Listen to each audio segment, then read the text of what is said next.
যারা কোরবানি দেবে তারা চুল নখ কাটতে পারবে না। যদি কেউ কাটে তওবা করতে হবে, তওবা করতে হবে, কাফারা নাই, তওবা করতে হবে। গুরুত্ব আছে। এখন আপনি জিজ্ঞাসা করবেন, হুজুর দাড়ি কি কামানো যাবে কি না? এখন দাড়ি তো হয়তো কুরবানির কারণে কাটলেন না, কিন্তু দাড়ি কি কুরবানির পরে কাটা যাবে নাকি? হ্যাঁ, এটা কখনোই কাটা যাবে না। চুলের ব্যাপারে বলা হয়েছে দাড়ি তো প্রশ্নই আসে না। একজন মুমিন দাড়ি কামাতে পারে না। মুহাম্মদ সাল্লাল্লাহু আলাইহি সাল্লামকে ভালোবাসলে দাড়িতে হাত দেওয়া যাবে না। আখিরাতকে চিন্তা করলে দাড়িতে হাত দেওয়া যাবে না। দাড়িকে আল্লাহ এবং রাসূলের নীতিতে ছেড়ে দিতে হবে। আখিরাত আল্লাহ এবং রাসূল তার মর্যাদা দিয়ে জান্নাত দান করে দিবে। যারা কেটে ফেলেছেন আজকে থেকে কাটা যাবে না।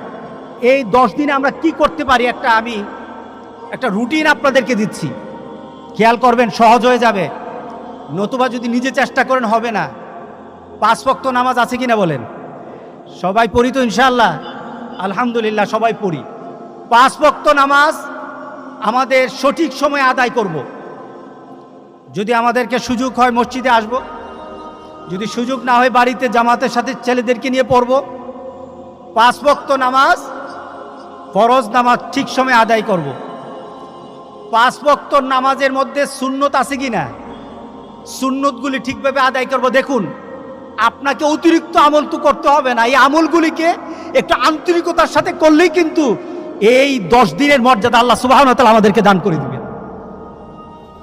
যে সুন্নতগুলি আছে, নফলগুলি আছে, একটাও ছাড়বো না। কি বলেন? রাজি আছি সবাই? আলহামদুলিল্লাহ। এবার আমাদের জন্য তাহাজ্জুদের নামাজ, মর্যাদার নফলের নামাজ আছে। কেউ পড়েন, কেউ পড়েন না, কেউ বুঝেন, কেউ বুঝেন না, কেউই মজা নিতে পারেন, কেউ মজা নিতে পারেন না। তাহাজ্জুদের নামাজের মধ্যে যেই মজা আছে পৃথিবীতে অন্য কোনো নফল নামাজে এত মজা নাই। কারণ আপনি যখন তাহাজ্জুদের নামাজ পড়ার জন্য দাঁড়িয়ে যান, আপনার পাশে কে আছে? সুবহানাল্লাহ, সুবহানাল্লাহ।